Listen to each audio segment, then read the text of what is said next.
di Indonesia.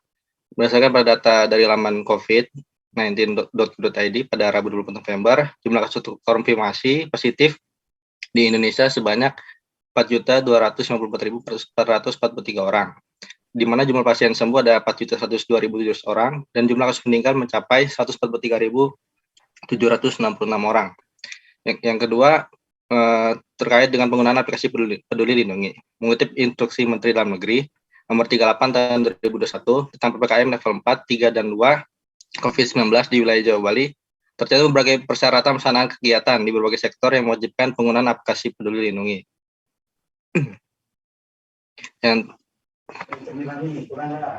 Yang terakhir, terkait dengan pro dan kontra penggunaan aplikasi Peduli Lindungi. Banyak masyarakat yang cukup keberatan dalam penggunaan aplikasi Peduli Lindungi.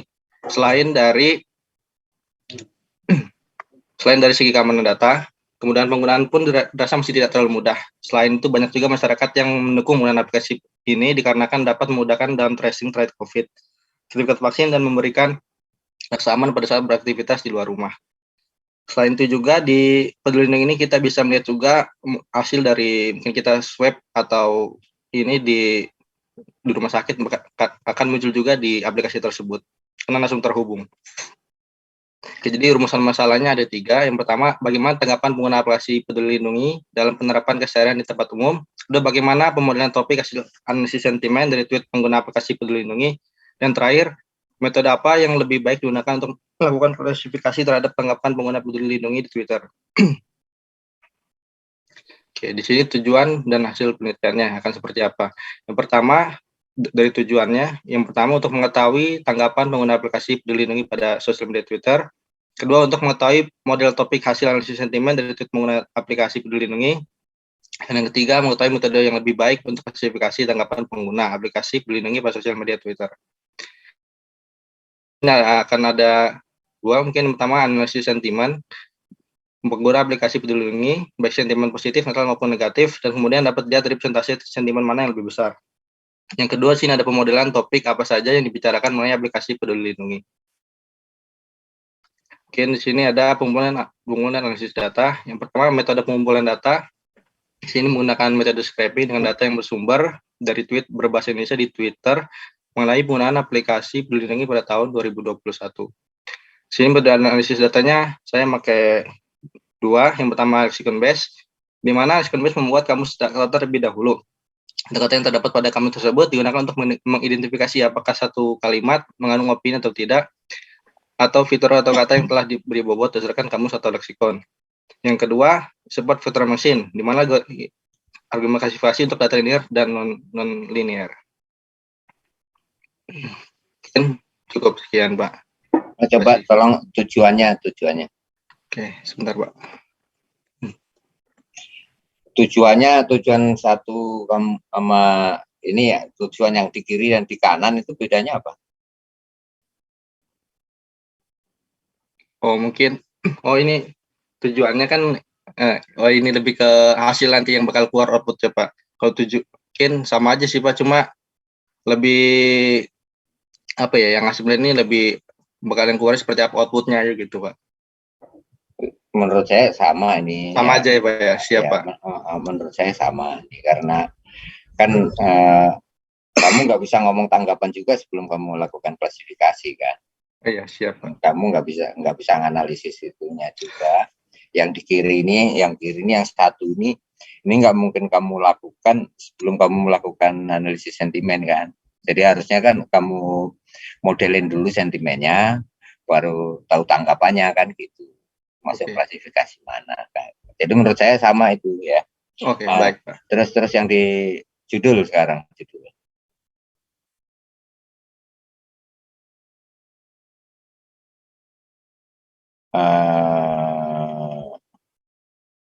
Kok terkait sih ya?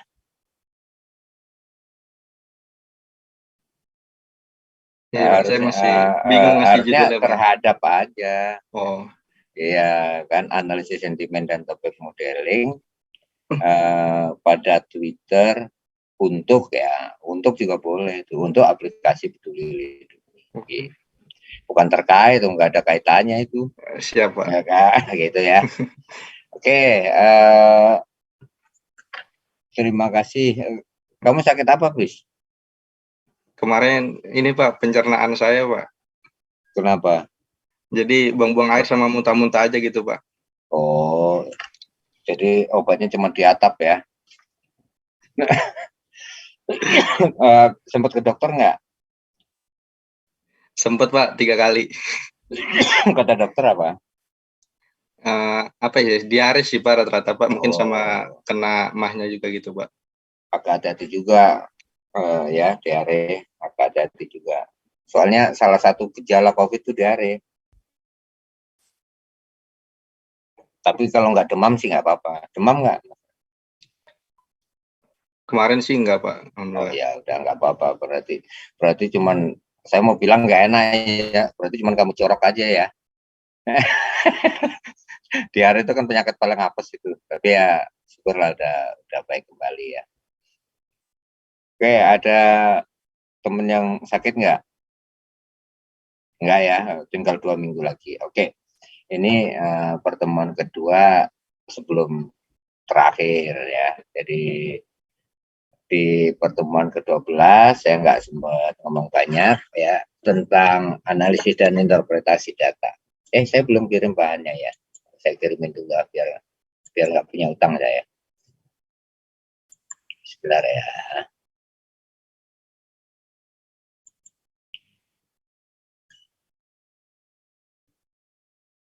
Kamu sempat lemes-lemes gitu dong kemarin, Chris. Iya Pak, sekitar 2 minggu sampai 3 minggu Pak. Kok sampai 3 minggu lu? Parah juga lu. Iya Pak, soalnya nggak tahu kenapa Pak, masih ada lemesnya gitu kan. Kemarin Bukan saya masuk milihnya angin rawat biasa. inap aja Pak. Oh, Rawat ini terus jalan aja. kamu tinggal di mana? Di Serang Pak. Oh, yang nggak pernah damai hidupnya ya. Iya Diserang Pak kan. terus. Berarti lu kenal sama Lang dong? Nggak kenal juga? Kenal Pak, kenal. Angkatan 4. Iya. Dekat rumahnya? Nggak terlalu jauh Pak ya, lumayan dekat Pak. Oh, ya syukurlah udah sehat kembali. Hati-hati itu diare itu, hati-hati ya.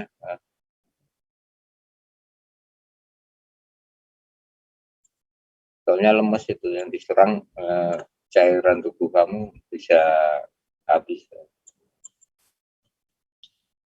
Penyakitnya sih sepele kayaknya, tapi kalau nggak ditangani dengan baik, bahaya juga. Oke, itu saya kirim 4 bahan ya, izin share screen saya. Oke, baik. Nggak harusnya minggu lalu kita diskusi ini ya, tentang analisis dan interpretasi data sebelum kita masuk ke proposal penelitian. Oke, kita singgung sebentar. Saya ingin membandingkan analisis dan interpretasi data dari konteks siklus hidup kegiatan yang biasa kita hadapi. Yang pertama, kalau kita lihat siklus hidup data ya. Kalian di sains data kan sudah biasa ini bahwa sebenarnya sains data itu basic thinkingnya, dasar berpikirnya adalah bahwa segala sesuatu bisa kita bantu untuk selesaikan dengan menggunakan data gitu ya. Nah, proses awal pasti selalu dimulai dengan discovery. Nah, kalau dalam konteks penelitian ilmiah itu yang kita sebut dengan observasi gitu kan. Artinya apa?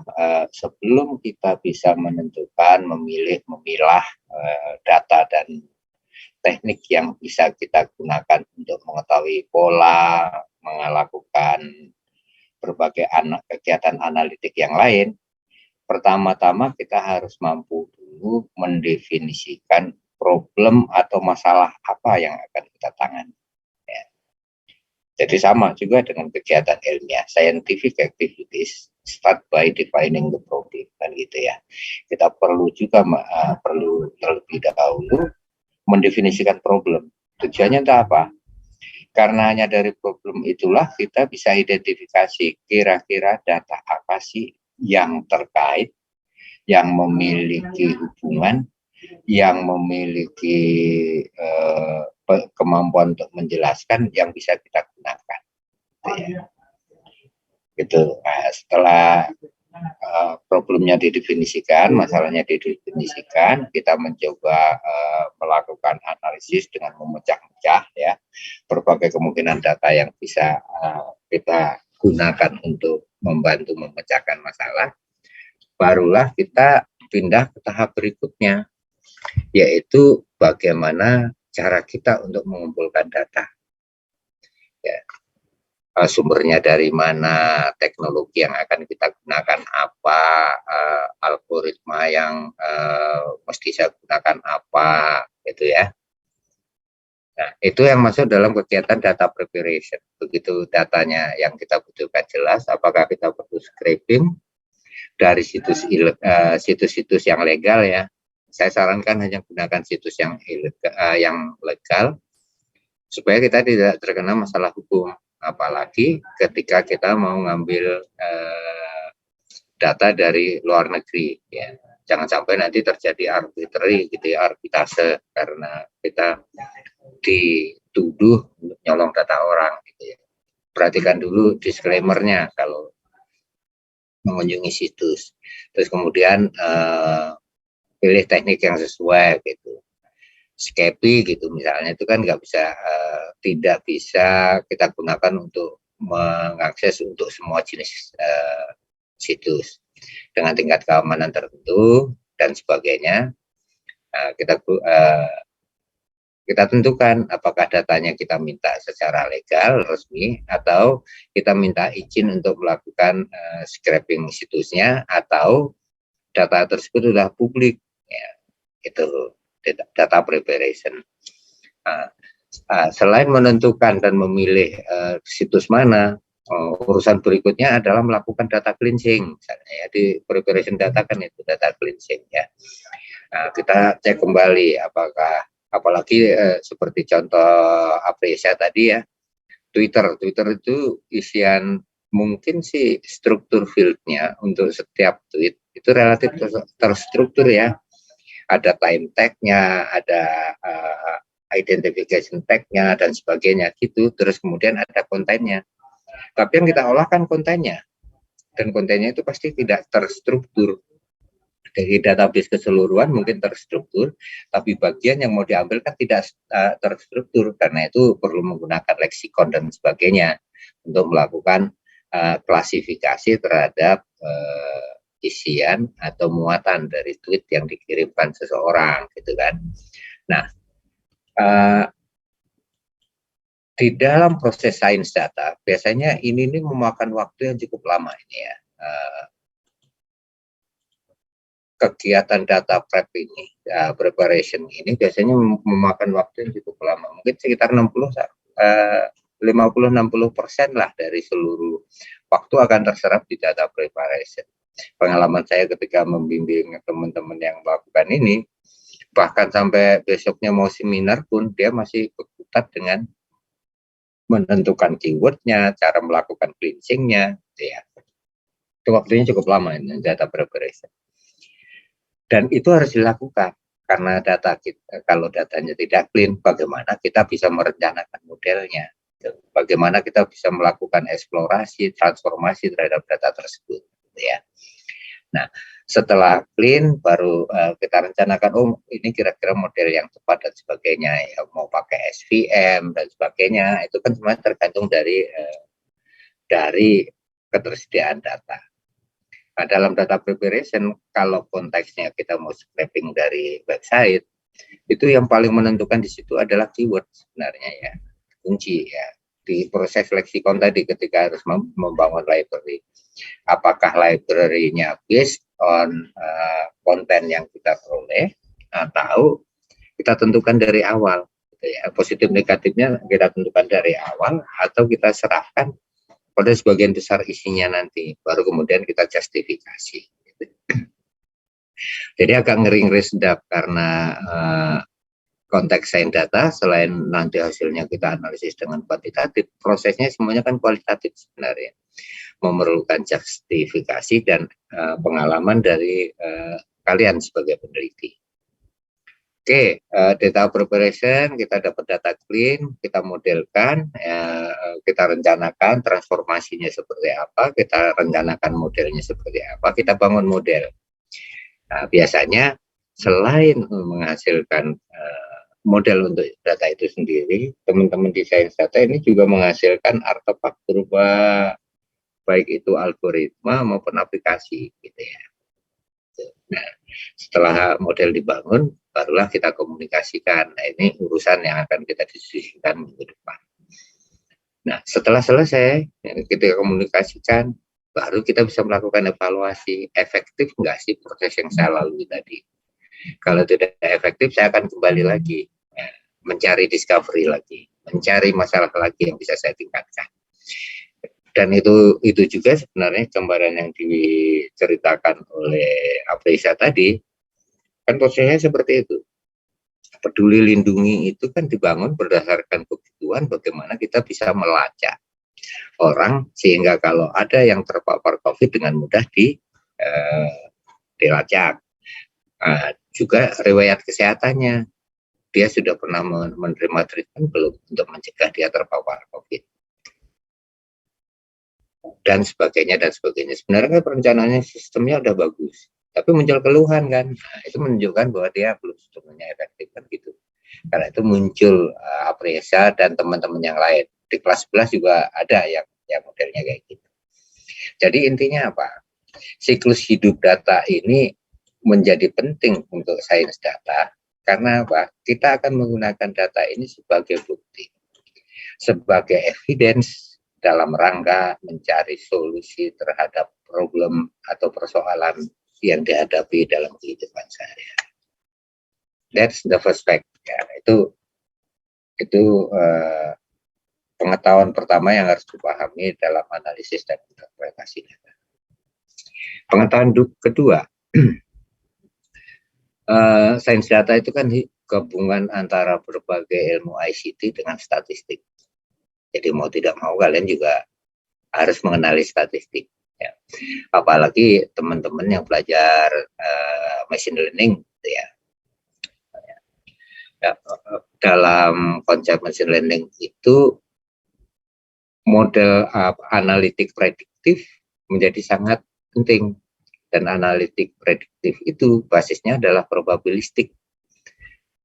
Untuk prediktif misalnya, kalian harus kenal mulai dari regresi sederhana, regresi linear berganda, dan yang paling utama sebenarnya adalah regresi logistik.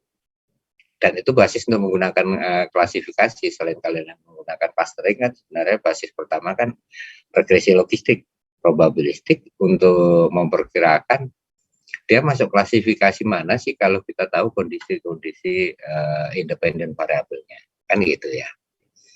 Jadi sains data itu perlu memahami statistik, walaupun mungkin tidak sedalam para matematikawan, tapi minimal kalian mampu menggunakannya sebagai alat.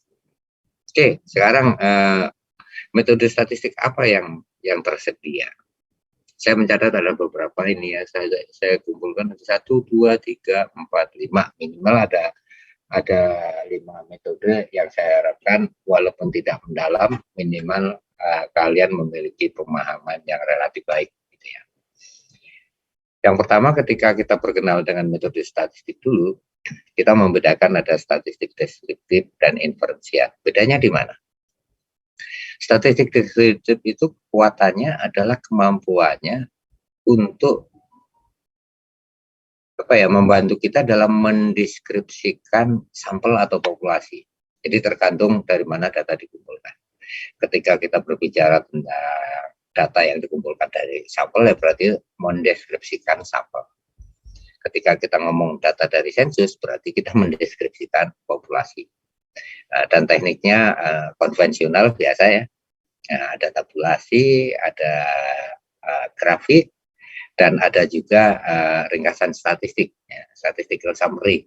Ya, itu 3 alat utama yang bisa kita manfaatkan untuk mendeskripsikan karakteristik sampel atau populasi. Nah, tapi kalau kegiatannya dimaksudkan untuk mencari inferensia. Inferensia itu artinya kita melakukan induksi, mencari generalisasi dari sampel. Nah, kita berkenalan dengan konsep inferensia, gitu ya. Dan untuk inferensia ini syaratnya ketat, karena hanya dari probabilistik lah kita bisa melakukan inferensia. Jadi model-model, kalian kan belajar Surgeon, MPC dan sebagainya ya, itu untuk memberikan dasar kepada kalian bagaimana kita bisa melakukan estimasi terhadap parameter populasi gitu, dari statistik yang kita hasilkan. Itu inferensia. Jadi kalau deskriptif hanya sekedar mendeskripsikan, kalau inferensia kita mencoba menarik dari sampel yang kita peroleh ini kira-kira gambaran populasinya seperti apa, utamanya estimasi ya. Gitu. Teknik berikutnya parametrik dan non parametrik. Nah, ini kasus untuk ketika kita mau mengatasi persoalan dengan membuat suatu pemodelan. Biasanya prediktif ini ya, biasanya prediktif. Ya. Bisa juga postiktif. Nah, mengerti memahami apa yang terjadi di masa lalu. Nah, bisa juga prediktif ketika kita ingin melakukan ramalan terhadap apa yang akan terjadi di masa depan. Parametrik dan non parametrik ini lebih kepada pengetahuan, kita memiliki pengetahuan yang cukup terhadap distribusinya dan apakah parameternya itu bisa saya kuantifisir atau tidak. Parametrik itu biasanya kita tahu distribusinya dan variabelnya kuantitatif. Gitu. Di luar itu ya kita berhadapan dengan model-model dan parametrik, gitu ya. Jadi bagaimana kita bisa memodelkan fenomena. Nah, kaitannya dengan deskriptif dan inferensia itu pembedaannya hanya di hipotesis ya.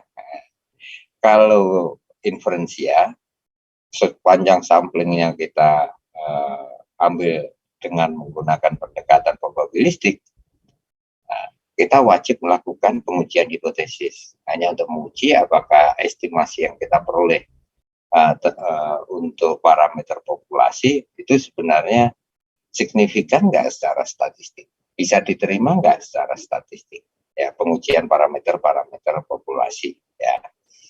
Itu teknik yang keempat. Teknik berikutnya adalah urusan reliabilitas dan validitas. Ini lebih kepada kualitas sebenarnya. Ada dua hal yang biasanya dilakukan pengujian reliabilitas dan validitas ya. Yang pertama, kualitas dari data itu sendiri. Kalian mudah-mudahan masih ingat kita berhadapan dengan metode statistik 1 atau 2 ya, 2 kayaknya ya. Bahwa salah satu karakteristik dari statistik yang baik adalah apabila statistik tersebut memiliki sifat konsisten dan precise kan gitu ya. Konsistensi dan memiliki presisi yang tinggi kan gitu. Nah, konsistensi itu lebih kepada ketika N kita perbesar, maka variasinya cenderung mendekati 0. Nah, statistik yang memiliki sifat konsistensi itu antara lain adalah simpangan baku atau standar deviasi. Karena begitu N kita perbesar, maka nilainya akan menjadi semakin kecil. Konsisten ya, mengumpul di suatu tempat. Nah, validitas itu lebih kepada sebenarnya pengukuran validitas ini tidak selalu dan tidak selalu bisa ya, kita ukur dengan menggunakan pendekatan statistik validitas, karena dia lebih kepada bagaimana kita bisa secara tepat menerjemahkan konsep menjadi variabel yang bisa diukur gitu kan. Validitas itu lebih do we measure what we intending to measure gitu. Bisakah kita mengukur sesuatu yang memang kita inginkan untuk diukur. Itu kalau dari sisi kualitas data kita amati dari presisinya aja gitu ya, dari presisinya jawaban orang tersebut ketika saya tanyakan ini pengertiannya sama nggak dengan orang yang di sebelahnya dan sebagainya. Nah, itu konteks data. Jadi kita mempersoalkan kualitas dari data terhadap suatu variabel. Nah, urusan berikutnya biasanya reliabilitas dan validitas ini kita tujukan lebih kepada kuesioner, ya, pertanyaan-pertanyaan yang kita ajukan, gitu ya. Biasanya gitu. Nah, oleh karena itu kemarin saya singgung juga kalau kita mengembangkan suatu instrumen, terutama instrumen yang belum pernah digunakan oleh peneliti lain, wajib hukumnya bagi kita untuk melakukan uji reliabilitas dan validitas. Kenapa? Yang pertama kita harus yakin bahwa pertanyaan yang kita ajukan itu digunakan untuk mengukur suatu variabel yang memang seharusnya ingin kita ukur. Yang kedua, untuk menjamin bahwa pertanyaan yang kita ajukan itu akan memperoleh jawaban yang relatif konsisten antar responden. Artinya pengertiannya relatif sama, gitu ya. Nah, ini beberapa metode statistik yang saya harapkan teman-teman KP lah ya, relatif mahir. Nah, dan berbagai metode tadi kalau kita masukkan ke dalam siklus analisis statistik, kira-kira modelnya seperti ini. Ini udah sama persis dengan siklus hidup penelitian ilmiah.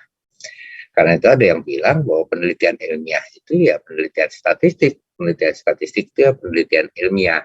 Itu cara berpikirnya orang kuantitatif seperti itu. Walaupun orang kualitatif ya pendekatannya relatif berbeda. Ya. Perhatikan di situ bahwa dalam siklus analisis statistik yang pertama-tama tetap dilakukan dari sini, observasi. Why do we need this? Because in this step we should be able in defining what kind of data we are. Jadi, gitu ya. Nah, kita perlu melakukan observasi. Sebenarnya sama dengan siklus data tadi, supaya kita tahu masalahnya dan masalah tersebut bisa saya jawab dengan data apa. Sama seperti itu. Ya. Kita lakukan observasi terhadap reality, dari situ kita bisa formulasikan masalah sehingga kita bisa berteori atau berhipotesis. Ya. Untuk menjelaskan hasil observasi kita. Sama ini tahapannya, gitu ya. Dan ini yang kita pelajari di inferensia. Ya. Jadi memiliki kemiripan dengan siklus penelitian ilmiah yang sudah kita bahas selama 12 pertemuan. Ini pertemuan yang ke-13. Ya. Nah, saya hari ini pengen melakukan ini lebih jauh. Ya. Ada data analisis, gitu ya.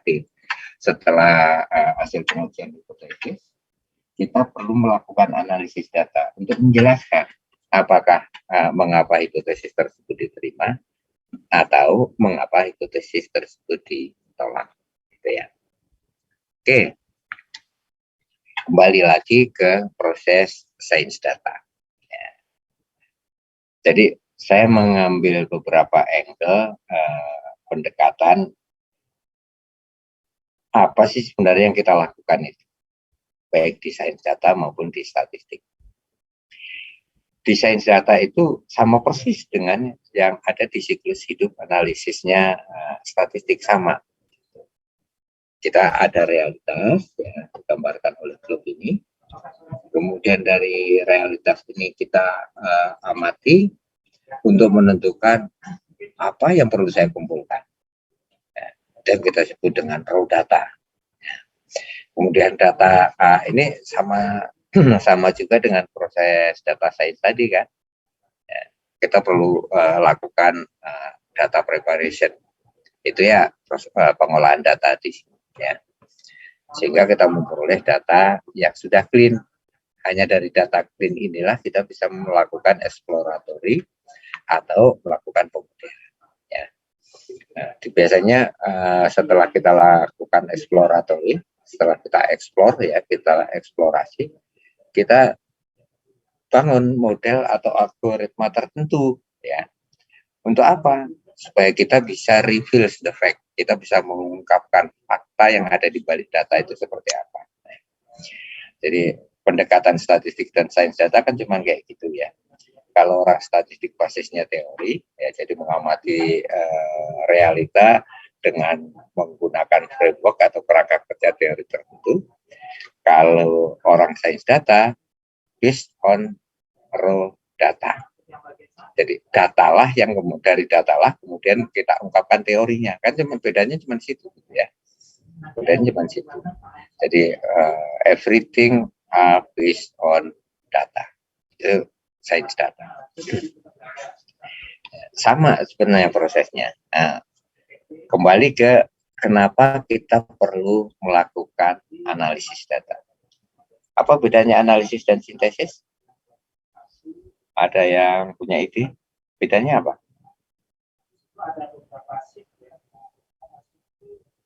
Ini dua kutub ya. Yang namanya analisis itu adalah membagi persoalan menjadi sub persoalan yang bisa ditangani.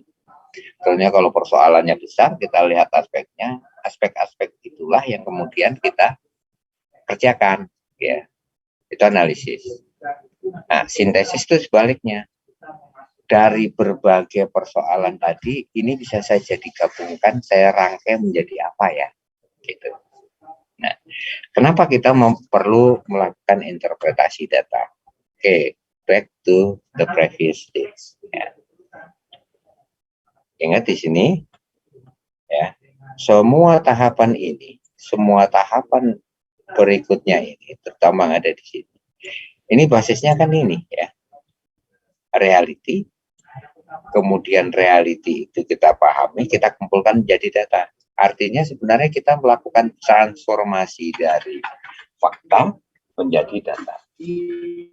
Apa yang diperlukan? Masih ingat ketika sudah belajar struktur data belum? Halo. Sudah. Ya. Di dalam struktur data itu kan ada satu konsep yang penting ya, abstraksi ya. Ketika kita mau membuat model data, kita melakukan abstraksi dulu kan, abstraksi data gitu kan. Nah, abstraksi itu apa sebenarnya? Itu kan sebenarnya konsep terhadap sesuatu yang ada di realitas sehingga kita bisa terjemahkan menjadi data kan. Artinya reality as it is itu sebenarnya tidak seperti yang kita bayangkan. Tapi kan kita menggunakan konsep tertentu supaya kita bisa jadikan data. Ya. Terus kemudian data yang hasil konseptual itu tadi kita terjemahkan sampai menjadi data yang bisa kita kumpulkan, kita analisis. Hasilnya ini apa? Hasil sampai sini ini apa? Data juga kan? Data juga. Jadi realitas kita terjemahkan menjadi data. Data ini harus bisa kita terjemahkan. Let me use the blue one. Okay. Data inilah yang harus kita bisa terjemahkan menjadi realitas kan. Nah, inilah yang disebut dengan interpretasi. Ya. Ini kan harus saya refer back. Realitas saya ubah menjadi data. Sekarang data saya analisis, saya reveal polanya. Nah, ini harus saya kembalikan kepada realita kan. Sebenarnya dari hasil analisis data ini tadi apa sih maksudnya di dunia nyata.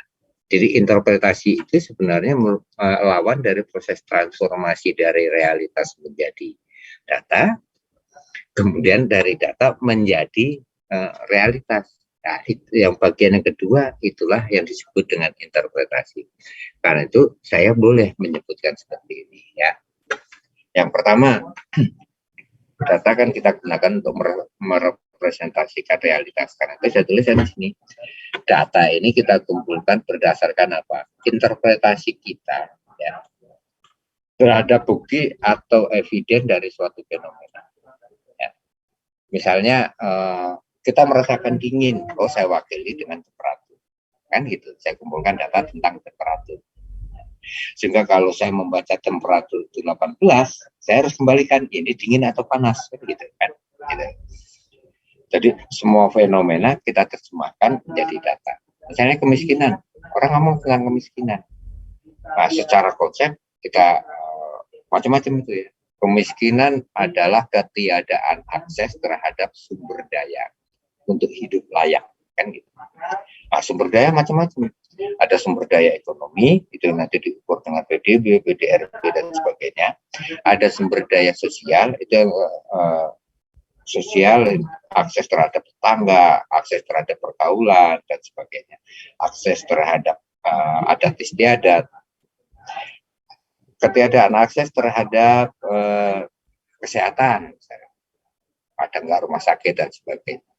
Nah, ketiadaan akses inilah yang kemudian saya terjemahkan menjadi data. Oh, ada tidak, ada tidak, ada tidak. Itu kan data. Itu kan terjemahan dari konsep sebenarnya. Konsep apa? Kemiskinan. Itu kan. Oke, fenomena kita ubah menjadi data supaya kita punya bukti. Itu yang pertama. Yang kedua, semua analisis itu kan dilakukan terhadap data, bukan terhadap konsepnya kan. Terhadap data. Kenapa? Yang kita kumpulkan data. Ya. Hasilnya semuanya kita kumpulkan. Nah, tapi data is data. Data itu sesuatu yang tidak memiliki nilai kan gitu. Dia tidak punya muatan. Data itu ya data, sekedar numerik, simbol atau apapun, nggak punya muatan. Supaya dia memiliki makna bagi umat manusia, gimana? Ya saya harus sesuaikan konteksnya. Jadi data itu nggak punya konteks. Ya kita analisis dengan model itu kan cuma bilangan doang yang kita analisis. Konteks di dunia nyatanya nggak ada. Nah, setelah selesai, maka data tersebut harus saya kembalikan sesuai dengan konteksnya. Bahwa kalau kemiskinan 15% ya, angka 15% itu menunjukkan banyaknya orang miskin dibandingkan seluruh populasi itu ada 15%. Artinya kalau ada 100 orang, kita bisa berharap ada 15 orang yang miskin. Itu kan konteks itu. Kalau angka ya just number gitu kan. Statistik just number. We can crunch it in such way as long as we want still to do that. Gitu ya. Kita bisa ubah menjadi apapun gitu ya. Itu data. Tapi kalau kita terjemahkan kembali, oh ini tadi adalah kemiskinan. Nah, itu kita kembalikan ke konteks. Ya. Jadi dunia nyata kita terjemahkan menjadi data, datalah yang yang kita analisis supaya kita mengetahui pola, bisa melakukan klasifikasi dan sebagainya. Hasilnya itu harus saya kembalikan pada konteks. Nah, proses mengembalikan atau memberikan konteks kepada data itulah kita sebut dengan interpretasi data. Jadi secara sederhana interpretasi data itu dapat saya simpulkan sebagai memberikan konteks dunia nyata terhadap suatu data. Jadi 15% tadi adalah kalau ada 100 orang, kita bisa berharap ada 15 orang di antaranya yang miskin. Gitu ya. Jadi cuma itu aja. Jadi nggak usah berpikir, wah analisis interpretasi data. Nggak ruwet kok ya. Kan kalau statistik adalah telling the reality using number. Kita balik sekarang, interpretasi itu adalah telling number as part of the reality. Jadi memberikan konteks, gitu ya, menerjemahkan apa sih hasil angka itu, itulah interpretasi data. Oke, ini bagian pertama pertemuan kita kali ini. Ada pertanyaan?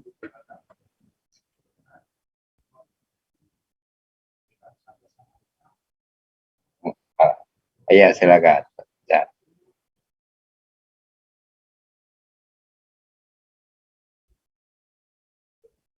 Misalnya,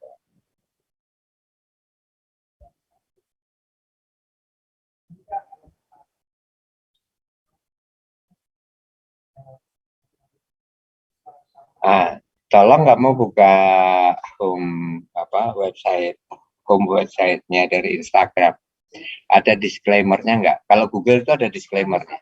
Ya. Begitu kalian buka Google, itu ada disclaimer bahwa kita tidak boleh melakukan apa-apa gitu.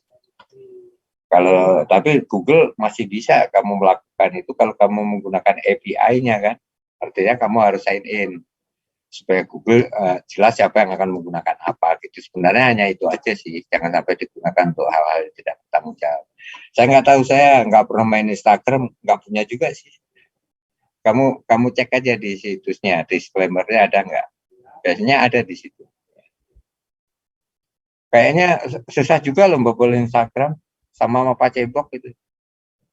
Facebook itu kan susah juga kamu ambil tuh. Kecuali yang pakai API dia. Iya Chan, itu Chan. Soalnya setiap medsos punya aturan sendiri-sendiri kok. Oke, yang lain. Gitu ya Chan ya, jelas ya. Saya ini kalau habis jawab saya pastikan kamu puas atau tidak. Saya bukan pelayan yang baik ternyata. Oke, kalau enggak kita lihat bagian kedua. Ini ada kaitannya dengan tugas kalian untuk tugas akhir dari mata kuliah ini ya. Oke.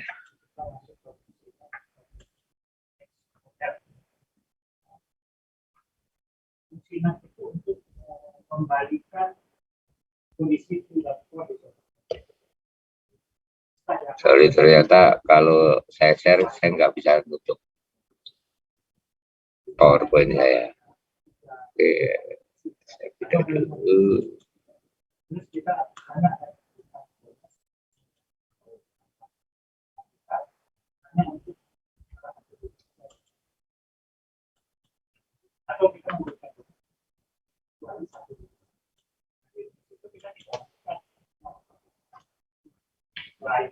Oke,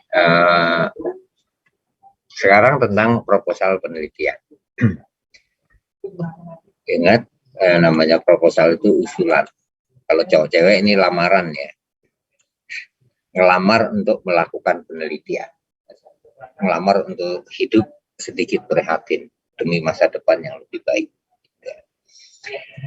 Kita lihat dulu komponen dari proposal penelitian itu biasanya terdiri dari 7 hal ini ya. Walaupun ini sangat bervariasi tergantung dari institusi yang meminta proposal gitu ya. Tapi pada umumnya memuat hal-hal ini walaupun nanti ada yang digabung, latar belakang tujuan ada yang digabung gitu ya.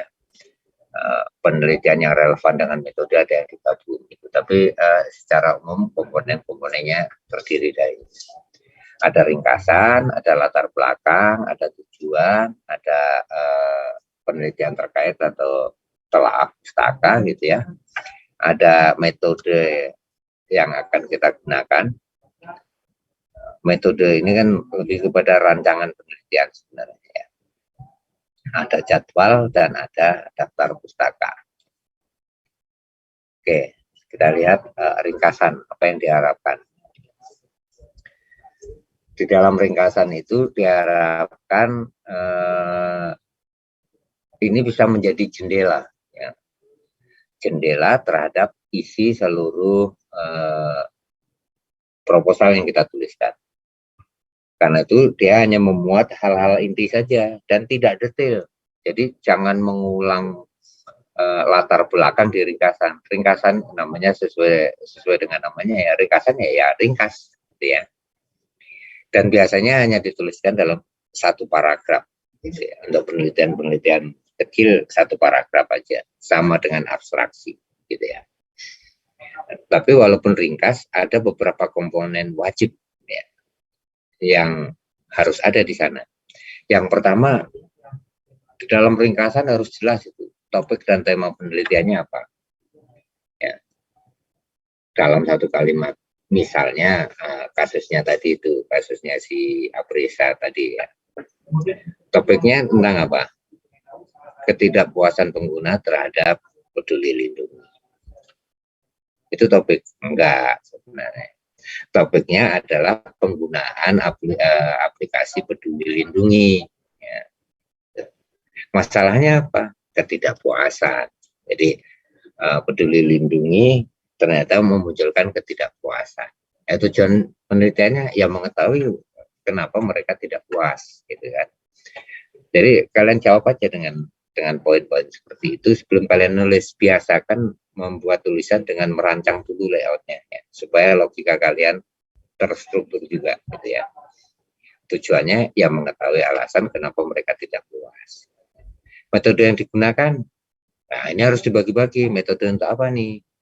Metode untuk pengumpulan data, metode untuk analisis, metode untuk memodelkan, metode untuk ekstraksi, metode untuk mengembangkan sistem. Nah, harus dijelaskan semua yang akan digunakan di dalam penelitian itu tentang metode. Kemudian karena ini masih proposal, nah kalian bisa melakukan prediksi. Diharapkan dari hasil penelitian ini dapat dimanfaatkan oleh pemerintah untuk memperbaiki aplikasi Peduli Lindungi misalnya. Prediksi aja, harapan. Karena kita belum tahu hasilnya. Nah, nanti kalau sudah selesai prediksi ini, baru kita ganti dengan hasil utama penelitian. Gitu ya. Terus ada kata kunci. Apa sih yang disebut dengan kata kunci? Nah, ini anaknya kata gembok nih sebenarnya. Kata kunci itu sederhananya begini. Kata yang kalau saya ketik di Google akan muncul berbagai penjelasan tentang tema atau masalah yang terkait dengan penelitian. Dua hal ini aja sebenarnya. Berapa banyak kata kunci? Nah, biasanya yang diminta sih 3 sampai dengan 5 kata kunci. Kalau lebih besar kata kunci artinya kita tidak paham penelitiannya. Misalnya kata kunci kok sampai 10, nah, artinya kita nggak paham penelitian kita, gitu ya. Atau kata kunci kok 1, berarti kita belum melakukan penelitian, gitu ya. Karena dalam proses penelitian apa yang paling sering muncul itulah yang menjadi kata kunci, gitu ya. Apa yang menjadi tema utama, nah itulah kata kuncinya. Jadi sederhananya test case-nya kata kunci itu kalau saya ketik dia di searching engine gitu ya, mau Google, mau Bing, mau apapun lah ya, mesin pencari yang kita gunakan itu akan memunculkan topik dan tema atau masalah dari penelitian kita. Oke, ini ringkasan. Nah, strateginya karena ringkasan itu harus memuat semua hal dalam bentuk yang benar-benar concise, padat, ya. Itu biasanya ini kita tulis pada tahap terakhir setelah semua tahapan yang lain kita lakukan. Ya. Itu kata kunci. Ringkasan. Nah, setelah ringkasan barulah kita ngomong panjang lebar ini. Ya. Ngomong panjang lebar. Tentang apa? Kalau topik di sana tadi cuma pemerintah sudah memperlakukan Peduli Lindungi, gitu ya. Topiknya kan cuma itu tadi. Nah, kita bisa cerita tadi ini latar belakangnya lebih panjang. Misalnya sejak terjadinya kasus COVID, pemerintah berusaha melakukan pengendalian penyebaran COVID. Salah satunya adalah dengan mengembangkan aplikasi, ya tulis panjang lebar kalau di latar belakang. Tapi itu pun biasanya untuk keperluan proposal biasanya kita batasi. Ya paling banyak 7 paragraf lah. Ya. Lebih dari itu berarti kita tidak melakukan, tidak menyusun proposal, kita hanya nyalin tulisan orang. Gitu. Gampang aja sih justifikasinya. Kalau di latar belakang untuk proposal dia sudah menuliskan sampai 10 halaman, artinya dia tidak sedang membuat proposal, tapi dia sedang menerjemahkan tulisan orang, nyalin tulisan orang. Gitu. Sederhana kok, ya. Karena namanya proposal kita belum kenal apa yang mau kita teliti. Kita baru punya bayangan. Gitu ya, baru punya bayangan. Nah, topiknya apa? Tadi contoh kasusnya udah relatif bagus tadi dari Apresa. Ya. Pengantarnya cuma itu aja. Ya, kalau kita bikin, bahkan kalau kita bikin ekstrimnya kita bisa cuma 4 paragraf. Paragraf pertama cerita tentang topiknya apa. Ya. Dari topik tadi muncul masalahnya apa? Nah, topiknya apa? Penggunaan peduli lindungi. Masalahnya ketidakpuasan kan, gitu ya. Mengapa ini penting? Karena ini menyangkut semua penduduk Indonesia, gitu kan. Semua orang yang ingin melakukan kegiatan atau aktivitas kan wajib menggunakan peduli lindungi. Kalau enggak ya nggak bisa pergi kemana-mana. Mau masuk mall aja kita harus scan. Bahkan kalian sekarang kalau ke STIS kalian harus scan dulu supaya bisa masuk ke gedung. Gitu. Jadi karena ini menyangkut hajat hidup orang banyak, ya, mempengaruhi aktivitas, gitu kan. Nah, jadi tujuannya adalah mengetahui tujuan umumnya apa? Sederhana aja, mengetahui mengapa mereka tidak puas. Itu umum. Ya. Jadi kita berargumen itu penting karena menyangkut semua orang. Oleh karena itu perlu dilakukan penelitian untuk mengetahui apa yang menjadi masalah, mengapa muncul ketidakpuasan terhadap peduli lindungi. Singkat-singkat aja kalau di proposal, ya. Oke, ini latar belakang. Ada pertanyaan nggak di sini? Karena tugas kalian hari ini membuat poin-poin latar belakang.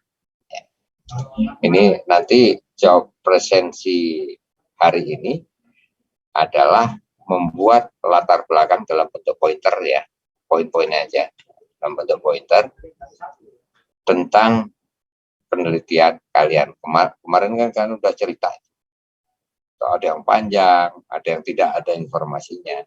Nah sekarang tolong dirumuskan latar belakang itu menjadi poin-poin. Ya. Jawab aja ini setiap poinnya. Topiknya apa, masalahnya apa, terus argumen kenapa itu penting. Kalau untuk contoh Apresa tadi, kenapa itu penting? Karena menyangkut sebagian besar orang yang melakukan aktivitas. Ya. Oke, latar belakang. Terus kemudian bedanya ini dengan yang di sana tadi apa? Kalau ini bahasa Inggrisnya sebenarnya sama-sama sih tujuan, tapi ini lebih umum. Ini terjemahan dari maksud sebenarnya. Aim, ya. Aim, maksud sesuatu yang masih konsep. Ya. Tujuannya apa? Tujuannya mengetahui faktor-faktor yang menyebabkan orang tidak puas. Konsep kan? Ya. Jadi masih secara umum dan global. Nah, tujuan yang di sini ini lebih spesifik. Ya. Dari faktor-faktor misalnya, faktor-faktor yang menyebabkan orang tidak puas. Nah, kita bisa lihat dari sisi ekonomi. Kita bisa lihat dari sisi literasi ICT dia. Ya, kemampuan dia dalam menyerap perkembangan informasi, teknologi informasi dan komunikasi. Bisa kita lihat dari aspek pendidikan, bisa kita lihat dari aspek keamanan data. Nah, aspek-aspek apa saja yang mau kita lihat itulah yang kita terjemahkan jadi tujuan. Jadi yang sana tadi global, nah kita pecah-pecah, itu yang kita definisikan menjadi tujuan. Jadi kalau aim itu masih secara umum, kalau tujuan ini sebenarnya objektif ya. Ini sudah kata kerja ini, objektif, ya, tujuan. Dan ini ceritanya adalah bagaimana maksud yang sudah kita definisikan di depan tadi bisa kita capai.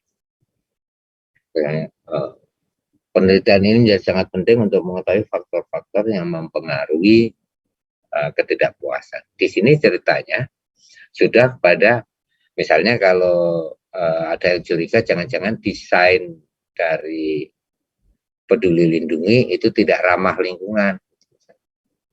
Ya, kita lihat di sini untuk mengetahui efektivitas desain antar muka peduli lindungi menurut pengguna. Efektivitas rancangan peduli lindungi menurut pengguna. Misalnya. Jangan-jangan canggih ini aplikasinya, tapi antar mukanya tidak mudah, misalnya. ribet atau terlalu banyak pertanyaan yang diajukan, padahal kita hanya sekedar ingin masuk mall. Mau mengaktifkan aja perlu lama, perlu akses di depan lama. Ya, semakin canggih aplikasi kan, semakin besar memori yang dibutuhkan gitu. Sehingga untuk loading aja memerlukan waktu yang relatif lama.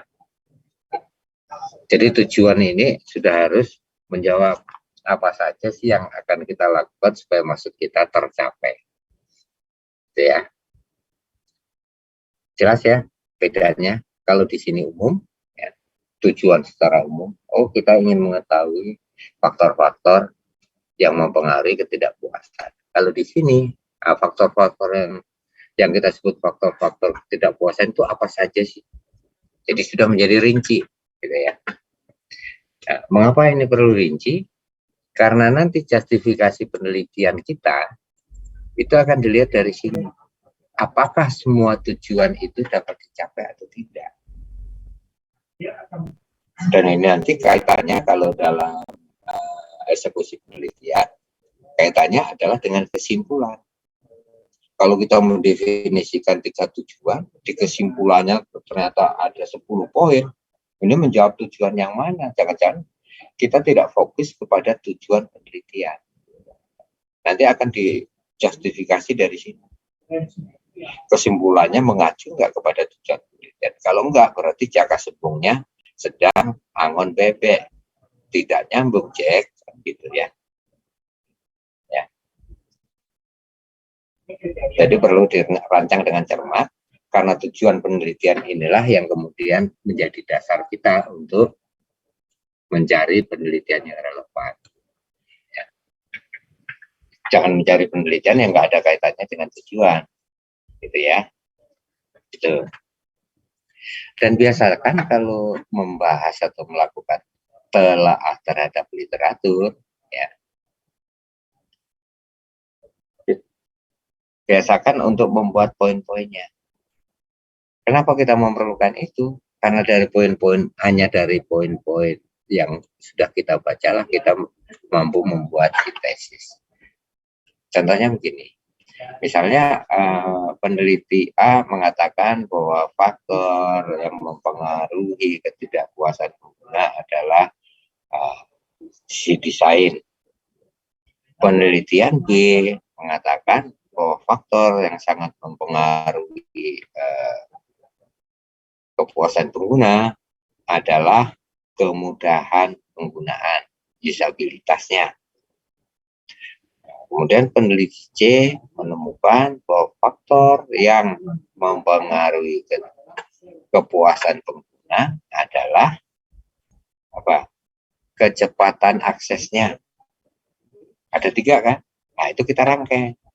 Berdasarkan berbagai penelitian terdahulu, maka faktor-faktor yang mempengaruhi kepuasan pengguna adalah sebutkan tadi desain menurut A, citasinya kan gitu ya. Kemudian kemudahan menurut B, dan kecepatan akses menurut C. Itu sintesis. Jadi dari berbagai temuan tadi kita rangkai menjadi satu kalimat logis ya. Nah, setelah itu baru kalian tampilkan ringkasannya, bisa dalam bentuk tabel atau bisa dalam bentuk poin-poin. Tapi yang perlu ditonjolkan adalah sintesis kalian, karena ini menunjukkan kemampuan kalian untuk memahami literatur yang kalian baca. Ini penelitian relevan. Setelah penelitian relevan atau telaah literatur, ya kita sajikan metode penelitian. Basisnya apa metode penelitian ini? Kembali ke tujuan penelitian. Ya. Tujuan penelitiannya apa? Dan untuk mencapai tujuan tersebut kita memerlukan data. Jadi perlu kita jelaskan. Data yang diperlukan apa, dikumpulkan dengan cara bagaimana. Ya. Perlu nggak dilakukan processing, reprocessing, data cleansing, itu modelin, klasterisasi atau klasifikasi dari data tersebut. Setelah itu dilakukan analisis to reveal the model, the pattern, untuk mengungkapkan pola-pola yang ada di dalamnya. Lakukan validasi, ya, validasi terhadap proses yang sudah kita lakukan. Kita cek misalnya, benar enggak? Jangan-jangan saya salah algoritma dan sebagainya. Gitu. Nah, bagaimana cara kita melakukan? Ini yang penting diceritakan di sini. Pengumpulan data dan informasinya akan dikumpulkan dari mana, dengan cara apa, analisisnya akan menggunakan metode apa, validasinya dilakukan dengan cara gimana. Oh, misalnya cuma menilai, bagi teman-teman yang biasa simulasi, hanya mengamati RMSE-nya, gitu ya. Gitu. Kemudian kalau penelitiannya melibatkan perancangan sistem, waktu mau merancang sistem metode apa yang digunakan, gitu. Itu di metode penelitian.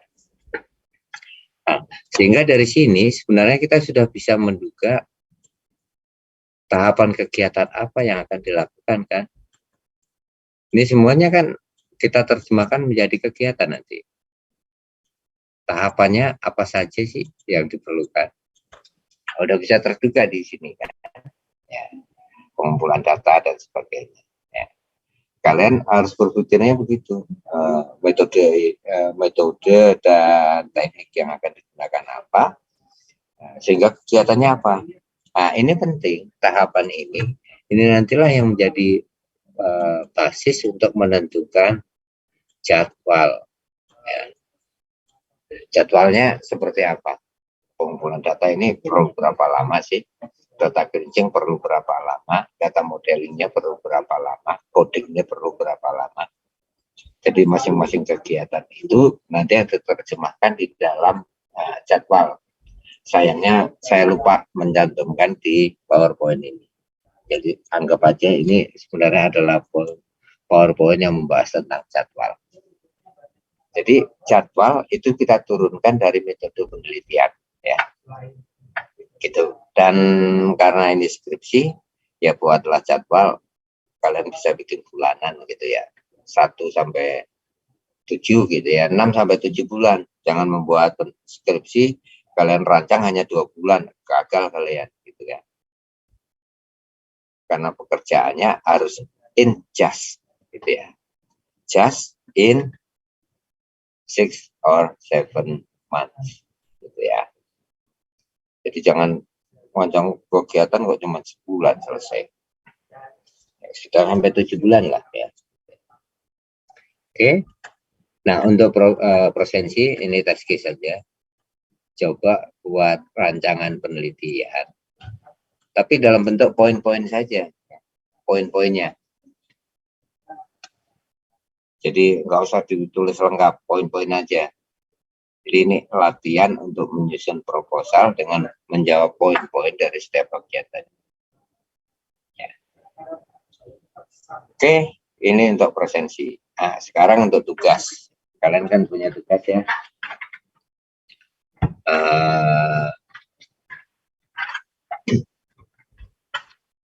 Ada 2, kelompok dan individu. Untuk saya bahas yang dari individu dulu.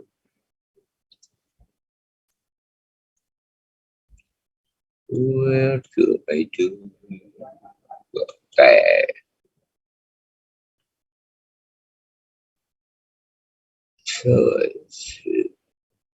Ada.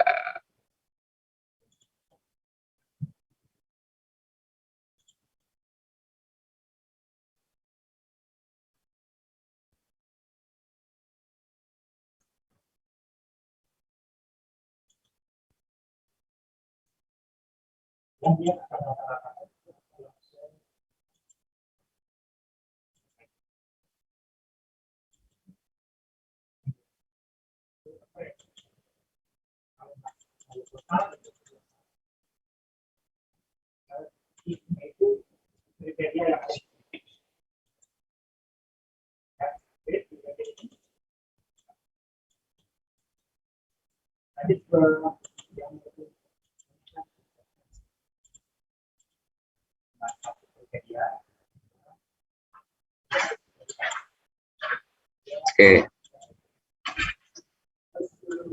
kita lihat dari yang individu. Individu tugas kalian membuat proposal. Sebenarnya ini semuanya sudah saya terjemahkan ke PowerPoint tadi ya. Ini kalian ikutin template ini aja. Ya, template tuliskan, kalian tinggal ketik-ketik aja. Harapannya sampai selesai cuma 3-4 halaman ya. Mulai dari ringkasan, latar belakang, ada 4 komponen yang wajib di situ ya. Yang lain kalian kasih bumbu-bumbu nggak apa-apa, sepanjang tidak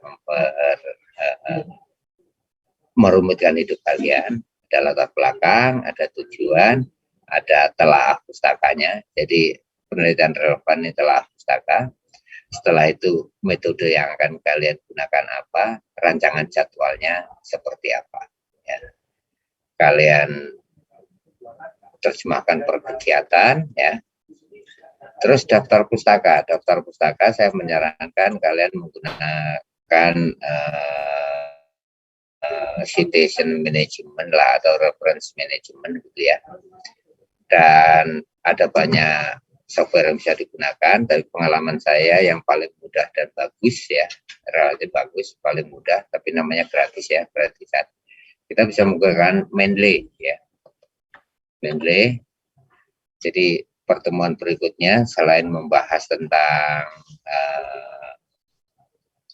tentang struktur laporan ya, artikel ilmiah, saya ingin kita latihan untuk menggunakan Mendeley. Saya kasih contoh.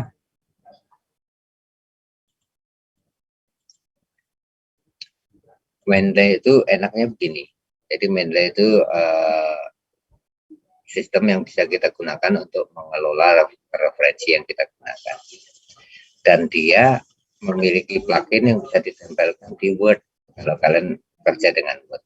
Jadi kalau saya ketik reference ya, di Word ini, karena saya sudah pluginnya sudah saya pasang, maka di Mendeley Chart-O-Matic ini muncul nih udah Mendeley-nya. Mendeley-nya sendiri itu bentuknya seperti ini. Ya.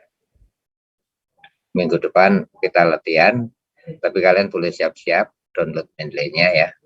Kalian download Mendeley-nya supaya nanti gampang pakainya. Di sini ketika kita buka pertama ya, dia menawarkan kita mau pakai style yang mana. Nah, misalnya saya pakai IEE, ini yang digunakan di komputasi sekarang ini IEE ya. IEE saya pilih gitu. Udah, saya udah pakai IEE, terus saya pengen ini ada bla bla bla bla bla bla bla bla bla. Ini ditulis oleh siapa misalnya. Nah, saya tinggal ambil dari library-nya, saya cari misalnya yang diawali oleh K. Misalnya saya ambil ini performance management, saya klik, saya oke-kan, dia akan langsung muncul ini siapa yang nulis dan sebagainya. Terus beli ini menurut siapa misalnya. Jadi mudah kalau kita pakai ini. Tadi K, ini saya ambil yang LOM, nggak ada LON. Saya ambil misalnya, saya mau ngambil yang ini. Dia akan langsung menuliskan di sini. Gitu ya. Jadi kita nggak usah sibuk-sibuk. Jadi kita tinggal membuat daftarnya saja, dia akan menyetel. Nah, kalau sudah selesai semua, bagaimana membuat bibliografinya? Ya, kita tinggal insert bibliografi. Nah, ini menjamin bahwa yang tercantum di sini ini hanya yang sudah kita citasi atau kita kutip. Gitu ya. Nah, bentuknya tadi sudah saya buka, kok saya tutup ya. Nah, Ups, oh sorry, udah terbuka di sini. Nah, bentuknya seperti ini ya. Jadi dia memuat daftar ya. Kalau ada dokumennya bisa kita masukkan. Dan kalau kita mau baca, tinggal double klik. Nah, ini tulisannya. Jadi semuanya masuk gitu ya. Itu. Nah, kalau saya mau baca, tinggal saya klik. Oh, ini tulisannya. Jadi semacam perpustakaan elektronik gitu ya. Itu minggu depan kita awali dengan belajar itu ya, belajar untuk melakukan citasi dengan mesin pengelola ya, dan juga belajar untuk menulis artikel ilmiah. Ya. Jadi tugas individunya siap-siap teman-teman ya, hanya proposal. Nah, sekarang bagaimana untuk yang kelompok? Kemarin saya buka keran luas ya, kelompok silakan kalian diskusi, tapi yang diharapkan kelompok itu tulis dalam bentuk artikel. Karena itu kalau yang mau mengembangkan sistem dan sebagainya, tolong ganti deh dalam 2 minggu ini kalian memanfaatkan statistik Indonesia ya, untuk mencari masalah sehingga ya, dan saya mengharapkan modelnya nggak usah yang rumit-rumit lah ya. Regresi linear berganda, analisis spasial, dan sebagainya yang masih bisa dieksekusi dalam 2 minggu ini. Karena itu bagi yang kemarin sudah merencanakan meneliti menggunakan data primer, tunda dulu deh, nanti itu kalian jadikan proyek untuk mengikuti kompetisi nggak apa-apa. Tapi untuk keperluan kita, saya minta dengan hormat diganti dengan data sekunder supaya kalian punya feel ya, punya feel bagaimana repotnya menulis artikel gitu ya. Nah, kalian sepakati menulis artikel dari A sampai Z. Ya. Saya sudah uraikan juga ini komponen-komponen utamanya gitu. Kalian boleh rancang, bahkan minggu depan kalau ada yang sudah jadi, kalian bisa konsultasi rame-rame untuk memperbaiki. Sekali lagi konsultasi bukan untuk mengkritisi ya, supaya hanya untuk memperbaiki supaya tulisan yang kita sajikan sesuai dengan kaidah ilmiah. Jadi bukan kalian jadi korban, sebenarnya kalian dibantu secara rame-rame untuk memperbaiki tulisan gitu ya. Kalau ada yang sudah, kelompok yang sudah jadi, boleh juga dikonsultasikan di minggu depan.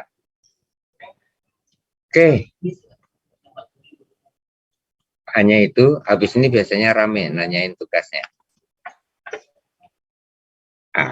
Kan bener kan? Ya, memang PJ itu begitu. Ya, ya Chan, silakan.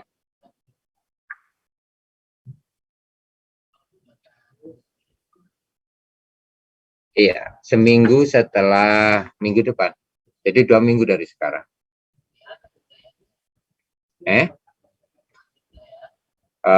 Sebelum UAS kayaknya deh. Ya. Atau bersamaan. Soalnya saya belum dapat jadwal UAS ya. Ya. Kalau individu dikumpulkannya tepat pada jadwal UAS ya. Yang individu, yang kelompok, strateginya begini. Mudah-mudahan nggak ada yang curang kayak saya ya. Saya ini kan orang curang. Kalau ada kayak gitu biasanya nebeng lama. Mudah-mudahan nggak ada yang begitu ya. Jadi kalian bisa bagi-bagi itu strateginya ya. Jangan, wah kamu yang jago nulis, kamu aja yang nulis. Enggak, kalian nanti akan kehilangan kesempatan untuk berlatih. Jadi pada saat nulis, kalian sepakat nih, nyari data, olah, ada hasilnya. Nah, kalian bagi-bagi. Bab 1 siapa, bab 2 siapa, bagian 1 siapa, bagian 2 siapa. Terus nanti ada yang terakhir, editor. Ya, editor itu yang paling susah sebenarnya, karena nyambungkan berbagai gaya bahasa menjadi satu kesatuan gitu. Ya. Itu caranya. Jadi bagi-bagi kerjaan, jangan mau ditebengin. Ya. Kayak saya kan tukang nebeng, jadi saya apa kayak gitu biasanya. Ya kalian aja, gitu. Saya pura-pura sibuk ya. Mudah-mudahan nggak ada yang kayak gitu ya. Nggak ada yang sejahat saya. Itu Chan ya. Yang lain silakan. Kalau enggak, saya mau melayat soalnya, mau tausiah. Gitu, ya. Kalau enggak, ya nanti kalian bisa tanya-tanya. Kalau mau, kalian bisa juga nge-zoom ya. Tapi waktunya kita atur yang cocok gitu ya. Kalau enggak, saya noleh ke kanan kiri, semua awan sudah berwarna putih, ada sebagian yang kelabu. Gitu. Cukup sekian dan terima kasih. Kita cukupkan dulu gitu ya. Jangan lupa kalau sarapan sejauh mungkin